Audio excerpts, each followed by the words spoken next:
سوال یہ تھا کہ اگر دجال حضور صلی اللہ علیہ وآلہ وسلم کے دور میں تھا تو اب کہاں ہے؟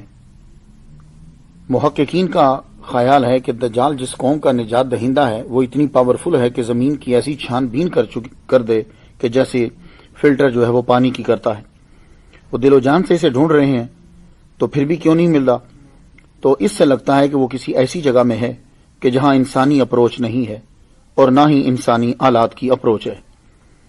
تو میں نے جو تحقیق کی پھر میں یہیں پہنچا کہ وہ جگہ صرف برمودا ٹرائی اینگل ہی ہے، اس کے علاوہ اور کوئی ایسی جگہ نہیں ہے کہ جہاں اسے ڈھونڈا نہ جا سکے۔ یہ برمودا بحر اوقیانوس کے کل 300 جزیروں پر مشتمل ہے۔ صرف 20 جزیروں پر انسانی مخلوق ہے، انسان ہیں، لیکن وہ بھی بہت کم تعداد میں۔ اور جو علاقہ خطرناک سمجھا جاتا ہے اسے برمودا ٹرائی اینگل کہتے ہیں۔ برمودا تکون جو ہے اس کا کل رقبہ 11,40,000 مربع کلومیٹر ہے۔ اس کا شمالی سرا جزائر برمودا، جنوب مشرقی سرا پورٹو ریکو، جنوب مغربی سرا اس کا میامی ہے، میامی فلوریڈا۔ آپ جانتے ہیں کہ فلوریڈا کا معنی کیا ہے؟ اس کا معنی ہے اس خدا کا شہر جس کا انتظار کیا جا رہا ہے۔ یہ جو جگہ ہے 1850 میں یہ برمودا تکون اور اس کے قریب علاقے میں 50 سے زائد کشتیاں غائب ہو گئیں۔ اکثر ڈوبے ہوئے بحری جہاز امریکی ریاست کے ماتحت تھے۔ پہلا بحری جہاز جو اس کے اندر ڈوبا 340 افراد لے کر وہ غائب ہو گیا اسی کے اندر۔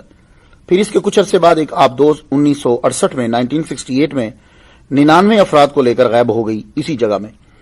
5 دسمبر 1945 کو تقریباً 2:10 میں امریکی ریاست فلوریڈا کی ایئر بیس سے 5 طیارے اڑے تھے۔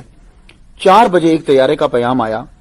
پائلٹ بولتا ہے، عجیب و غریب صورتحال کا سامنا ہے، میں زمین نہیں دیکھ پا رہا ہوں، میں اپنی جگہ کا تعین نہیں کر پا رہا، ہم فضا میں کہیں گم ہو گئے ہیں۔ ایئر بیس سے پیغام آتا ہے، مغرب کی طرف اڑان جاری رکھو۔ پائلٹ کہتا ہے، مجھے نہیں پتا چل رہا کہ مغربی سمت کہاں ہے۔ اور جب وہ یہ میسج پہنچا رہا تھا واپس، اس وقت سورج غروب ہونے کا ٹائم تھا، 4-5 کا ٹائم تھا، تو اس کو سورج دیکھ لینا چاہیے تھا۔ تو اگر نیویگیشن کام نہیں کر رہے تو سورج غروب ہونے کا وقت تھا، سورج دیکھ کر ہی سمت کا تعین کر لیتے، مگر پائلٹ تعین نہیں کر پائے۔ آخر کار رابطہ ٹوٹ گیا اور یہ 5 جہاز بھی یہاں کے یہیں غائب ہو گئے۔ ان 5 طیاروں کو تلاش کرنے کے لیے 5 دسمبر شام 7:30 پہ پھر ایک اور طیارہ بھیجا گیا۔ اس کا کام یہ ہوتا ہے کہ جو جہاز گم ہو جائے اس جہاز کو جا کے تلاش کرو، اور یہ جہاز جو ہے یہ پانی کے اندر بھی اتر جاتا ہے۔ باوجود اس بات کے کہ یہ مہارت تامہ رکھتا تھا، یہ جہاز جو تلاش کرنے گیا وہ بھی وہاں جا کر گم ہو گیا۔ میرے خیال کے مطابق یہی دجال کا ٹھکانہ ہے۔ اس جگہ شیطانی طاقتوں کا مرکز ہے۔ ایسی مقناطیسی کشش یا برقی لہریں ہیں وہاں جو ہماری بجلی سے 1000 گنا طاقتور ہیں، اور مجھے یہ لگتا ہے کہ دجال جب آئے گا وہ اسی طاقت کا استعمال کرے گا، اور اس طاقت کو، جو طاقت برمودا ٹرائی اینگل کے اندر ہے، جو لہریں ہیں، ان پر اگر کنٹرول ہو جائے تو آج جو گاڑی آپ اپنے 1960 45 کے اوپر یا 59 پہ چلا رہے ہو، یہ گاڑی 10,000 گنا رفتار کے ساتھ تیز چلنے لگ جائے گی۔ اس کے سامنے پیٹرول کوئی چیز نہیں، گیس کوئی چیز نہیں، اس کے سامنے بجلی کوئی چیز نہیں۔ یہ اتنی پاورفل طاقت ہے کہ کوئی جہاز، بحری جہاز ہو، ہوائی جہاز ہو، کوئی بھی جائے، وہ لہریں اس کو تروڑ مروڑ کر چیز کا نام و نشان مٹا کے رکھ دیتی ہیں۔ تو ایک اور اشارہ مجھے ملتا ہے کہ دجال جو ہے وہ اسے برمودا ٹرائی اینگل کے اندر ہی ہے۔ وہ کیسے؟ حضور صلی اللہ علیہ وآلہ وسلم کا فرمان علی شان ہے کہ شیطان اپنا تخت جو ہے وہ سمندر کے اوپر لگاتا ہے، اور قرآن مجید میں ویسے دجال کا نام نہیں ہے، نہ اس کا ذکر ہے، لیکن یہ مسئلہ اتنا امپورٹنٹ ہے کہ حضور صلی اللہ علیہ وسلم نے اس کو بڑی ڈیٹیل کے ساتھ بیان کیا ہے۔ لیکن ایک اشارہ ملتا ہے کہ شیطان کا تخت کہاں ہے، وہ اپنا تخت کہاں لگاتا ہے۔ اِنَّهُ يَرَاكُمْ هُوَ وَقَبِيلُهُ مِنْ حَيْثُ لَا تَرَوْنَهُمْ، یہ ایسی جگہ پہ اپنا تخت لگاتا ہے کہ جہاں سے تم نہیں دیکھ سکتے۔ تو یہ بھی ہم تو آج کل کے دور کے اندر تو آپ سمندر میں دیکھ سکتے ہو، صرف برمودا ٹرائی اینگل واحد جگہ ہے جہاں تم نہیں دیکھ سکتے۔ تو پتہ چلا کہ شیطان جو ہے، اور شیطان کا سب سے زہریلا تیر جو ہے وہ دجال ہے۔ کارآمد اور زہریلا تیر جو، تو معلوم یہ ہوا، اور ان لہروں کو کیوں پیدا کیا گیا، برمودا ٹرائی اینگل کے اندر اتنی پاورفل طاقت کیوں ہے؟ وہ وجہ یہ ہے کہ دجال کو وہاں چھپانا ہے، ادروائز تو نکال لائیں گے، ڈھونڈ لیں گے اسے۔ تو یہی، لیکن ایک اور میں ریسرچ کرتے کرتے ایک بات مجھے معلوم ہوئی کہ 2 ڈاکٹر کہتے ہیں کہ ڈاکٹر جیمز اور ڈاکٹر موریس جیسوب، کہتے ہیں یہ دو ڈاکٹر جو تھے انہوں نے برمودا ٹرائنگل کے بارے میں کچھ جان لیا تھا. اب پتہ نہیں بعد میں یہ مار دیے گئے یا کیا ہوا، لیکن خبر یہ پھیلا دی گئی کہ ان لوگوں نے، دونوں ڈاکٹروں نے جو ہے وہ خودکشی کر لی تھی. گاڈ نوز بیٹر کیا مسئلہ ہے. میں تو یہ کہتا ہوں کہ اللہ تعالیٰ نے دجال کو شیطانی سمندر اور شیطانی جزائر میں مقناطیسی کشش پیدا کر کے عام انسانوں سے مخفی رکھا ہے.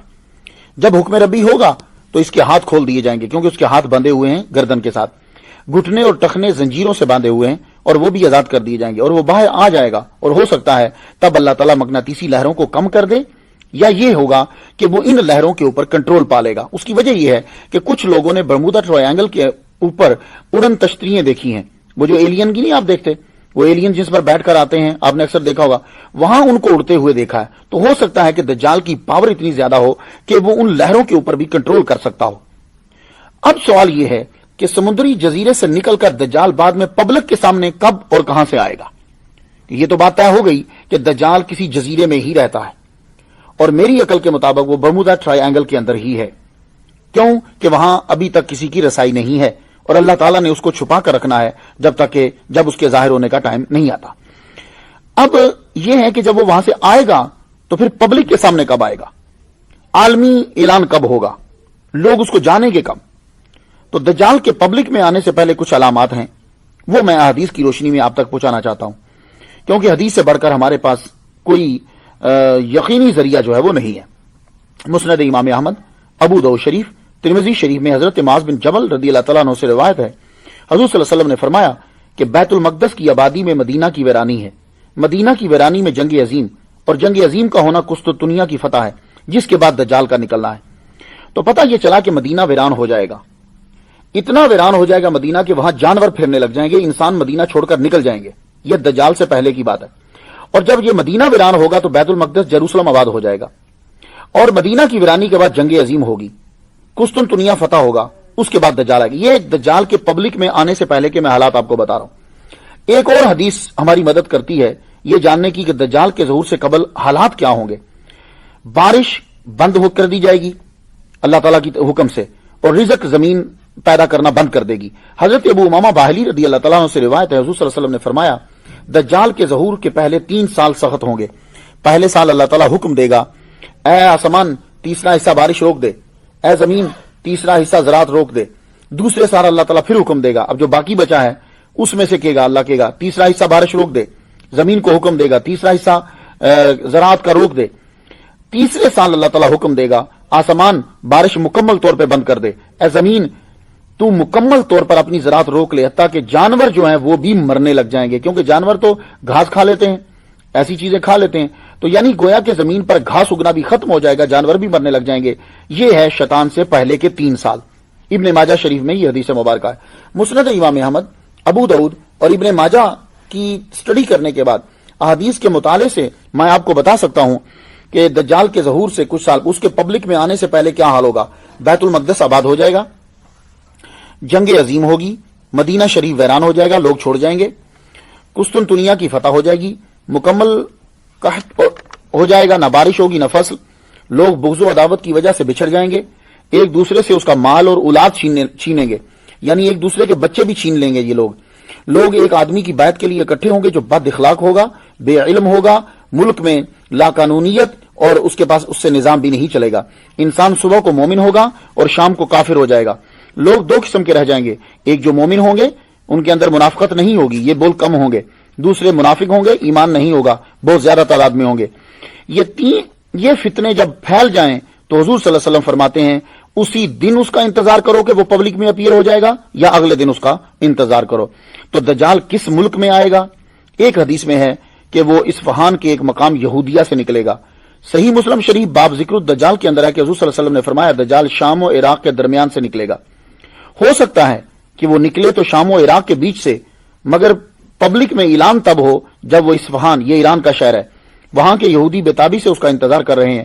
ہو سکتا ہے کہ جب یہ وہاں پہنچے تو پوری دنیا میں خبر جو ہے وہ عام ہو جائے.